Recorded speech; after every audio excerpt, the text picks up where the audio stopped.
Hey, how you doing? This is Adam Post, publisher of more than 1,000 comic books and marketing expert covering Target. Woke Target, broke Target. When will stores stop pushing politics? Let's get into the story. Before we do, please be sure you are subscribed to the channel. Click the bell for notifications. Give me a thumbs up. I really appreciate you. I'm trying to get to 30,000 subscribers, almost there. If you can subscribe, please do subscribe. Coming from the New York Post, woke Target, broke Target. When will retailers stop shilling politics? The latest big company to feel the pain of going woke and going broke?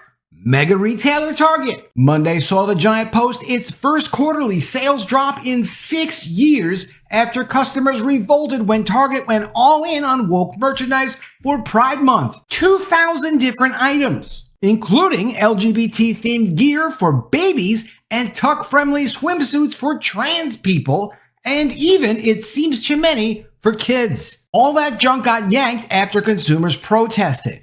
They even pulled all the displays down and destroyed them. But the damage was done. Target knows it messed up big time too. Traffic and top-line trends were affected by the reaction to our Pride assortment, said CFO, that's Chief Financial Officer, the guy in charge of the money, Michael Fidelki. Sales at stores and digital channels open for at least a year were down 5.4%. This is the big one though.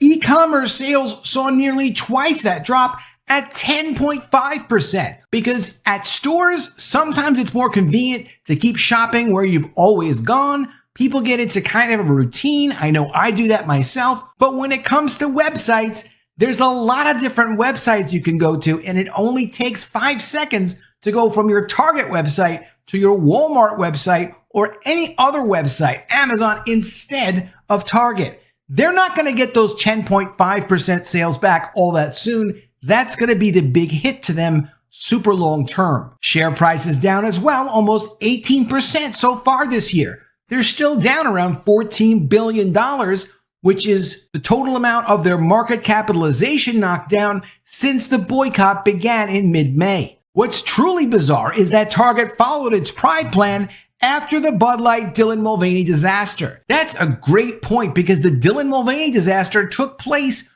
on April 1st. That's when Dylan Mulvaney sent out the promo that blew up Bud Light. By April 3rd, Kid Rock did his video shooting up a bunch of Bud Light beer cans, and then it went super viral from there. But that was April 3rd. So what was Target thinking? The execs knew that consumers were fed up with the ideology being rammed down their throats and willing to take their dollars elsewhere and make noise about their dissatisfaction, especially on social media. That's what really destroyed Bud Light and then later Target. But they went ahead anyway. If Bud Light is any example, Target's in for rough times ahead, especially because it's not yet clear that the company's top brass have completely gotten the lesson. CEO Brian Cornell says Target will be, quote, mindful of timing, placement, and presentation when it comes to future displays of woke Pride merchandise. So essentially, we'll see more of the same, we'll just try to hide it better. Such corporate commitment to virtue signaling aimed at a tiny slice of the overall buying populace is just nuts. It's a great point. In doing research for these videos, I came across one really interesting post on Reddit, and it was about a trans person who would never want to buy a trans shirt saying trans people exist or trans people will be around forever. And the reason is they're trying to change their gender, so they're trying to appear as a different gender. If they put on a trans shirt saying trans lives matter forever or whatever, people will automatically assume that this person is trying to pass as a different gender. So what is the point of producing that kind of merchandise anyway? Shoppers don't want to be bombarded with politics of any kind when trying to find some new t-shirts for their kid or a cold six-pack of a crisp and refreshing domestic beer. How much more economic damage is it going to take before companies figure this out? Between Target and Anheuser-Busch, just those two companies, even though other companies have had issues with this nonsense as well, it cost them around $40 billion worth of lost market value. Target and Bud Light should become a cautionary tale after their political boycotts. This one's coming from Yahoo Finance. Target on Wednesday became the latest brand to report dwindling sales after a conservative outcry over its support of the LGBT community.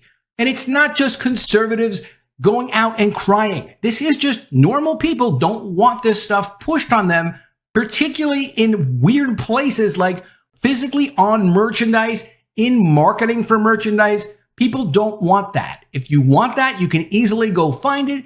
But normally you just want to have a normal experience going and buying groceries or buying a shirt or whatever else you might be doing, picking up beer at the supermarket. You're not looking to get educated on the latest new progressive trends. Target in June drew outrage for its Pride Month merchandise on display in stores, which then devolved into harassment and intimidation against some employees. That's really not true. They love to try to play this up. But what they always leave out is that Target got multiple bomb threats from LGBT activists who were angry that the Pride displays were all taken down because it turned out they were bad for business. Target reported that comparable sales during the second quarter fell 5.4% compared to last year, with the number of transactions and average check-in size declining in the quarter. What's interesting, unlike Bud Light, the Target people don't play around and they don't try to say, oh, because we made the LGBT community upset when we took down our Pride displays,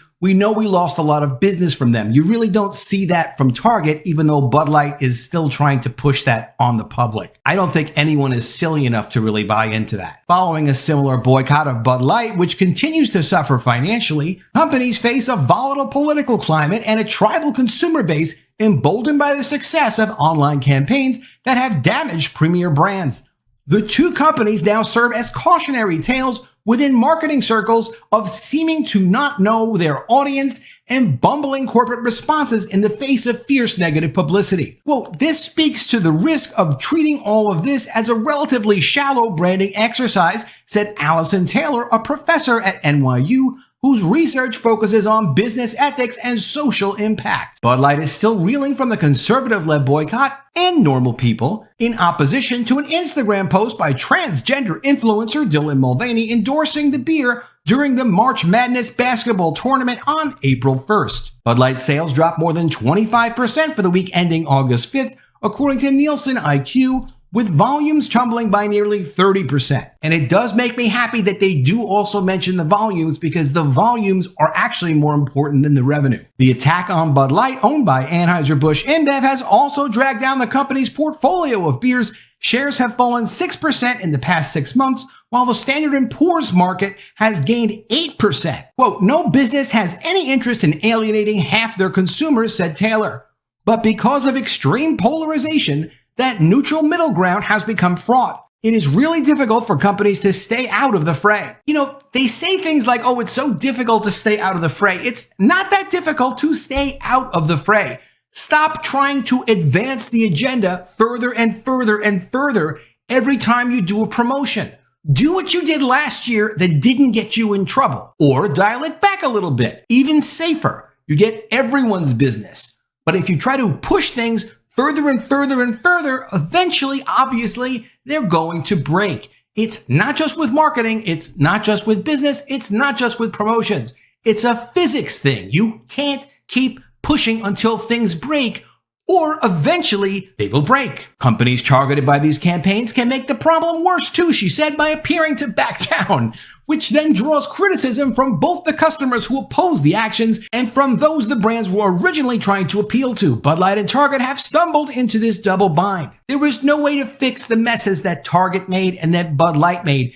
Bud Light should have and still should be honest and talk about what happened with the actual consumers who suffered the harassment and the annoyance of this ridiculous promotion they were trying to do, and Target should be doing the same. In marketing, what we do is surveys. We do communication. We do communication in two ways. We talk to customers and we listen to customers. We listen to customers and then we talk to customers. And we figure out what customers actually want, not what we can get away with pushing on them. The only things that we try to push on customers sometimes is, can we charge more for this thing? Will they still buy it if we do? If we add this extra feature, can we make this item more profitable for us? Yes, that's something we try to test and push people on, not nonsensical progressive agendas. As executives in corporate America have studied the recent controversy, she said, it's likely they will pursue a more cautious approach. All of the articles I'm seeing, all of the research I'm doing, all the videos I'm doing, I'm seeing that again and again and again. Some people are happy about it. A lot of people are very sad about it because they're very big on pushing their progressive agenda through whatever abuse of power they can possibly do. But they're sad about it because they know they kind of can't get away with this kind of nonsense anymore. They're going to have to dial this back to like 2019 level nonsense, not 2023. But she pointed to Disney's steadfastness against Florida Governor Ron DeSantis, who signaled this week he's ready to end his feud with the company as a different example of a brand sticking through conflict. Disney is in a big conflict with Florida Governor Ron DeSantis on a number of levels. One major level is Disney has lost their status as basically being able to run a private county where they have their theme parks in the state of Florida. They lost that because the governor worked with the legislature, which is how laws are actually passed, and they decided together, you know what? We don't like Disney's woke agenda. We don't like Disney pushing to overturn our laws to protect children, which is what Disney was doing. They weren't just criticizing what they call the Don't Say Gay law. That's really the law that protects children kindergarten through third grade. Disney wasn't just doing that. Through Bob Chapek, their fired CEO, before he was fired, he said they're going to do everything possible to get that law overturned. At that point, sure, they can do business in the state of Florida, but no, they're not going to do business with a special franchise that no other theme park company has in the state of Florida. That's what happened to Disney. DeSantis, kind of foolishly for no reason, said in an interview, well, Disney's going to lose the lawsuit anyway. They should just get out of the lawsuit and give up. You can't put Disney in a position like that. DeSantis is not a negotiator. That has now caused Disney to double down. It's a bigger mess than it was even just a week ago. But eventually, Florida will win that lawsuit. Businesses are paying attention, and I really believe the controversy with Bud Light led to Target, said Dave Johnson, CEO of Strategic Vision PR Group based in Atlanta. Johnson said that when conservatives saw how effective their online messaging and organizing was against Bud Light, and how much traditional media attention they were pulling in, it motivated them to pursue other campaigns. But it's not just conservatives, it's normal people that don't want this stuff mixed in with their life because it's not normal. It's not something people want to deal with when they're buying a product or when they're consuming a product. He is correct, though, that conservatives and normal people did see the success of them organizing and have now created a new standard for not accepting nonsense when going in and doing business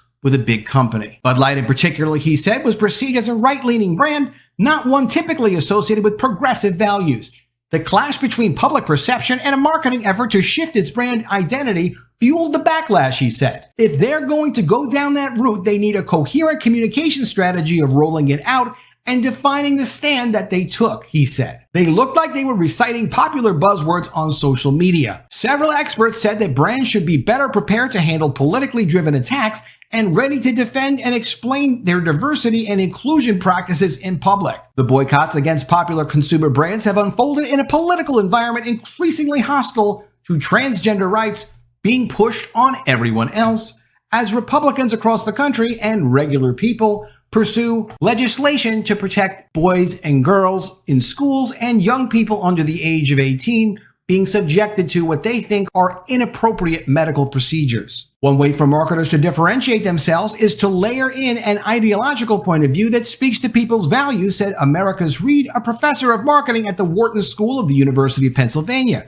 Reed pointed to Nike, which has weathered political controversies, as an example of a company that knows its customers and has successfully balanced public opposition with an awareness of its own identity. Quote, the theory is I might lose some people, but the point is that net, I'm going to gain more people, not just because of the stuff I sell, but because of the beliefs. I'd like to see Nike try something like that now and really subject themselves to a potential customer boycott. It would be fascinating to see if they get away with it or if they get buried. Another strategy for brands that want to embrace a more inclusive identity without sparking outcry from its more conservative customer base is to pursue media partnerships with established groups, said Matt Scalaron, president of Pink Media, which specializes in LGBT online marketing. While most organizations now connect directly with audiences online, that carries the possibility of immediate pushback.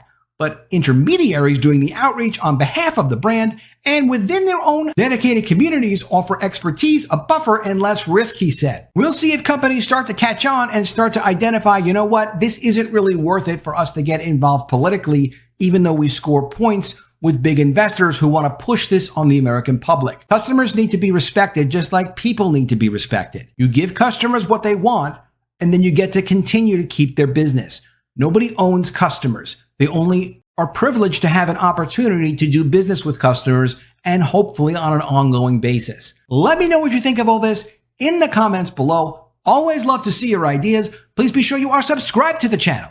Click the bell for notifications, give me a thumbs up, and I'll see you again soon with another video. And if I don't see you, I will miss you.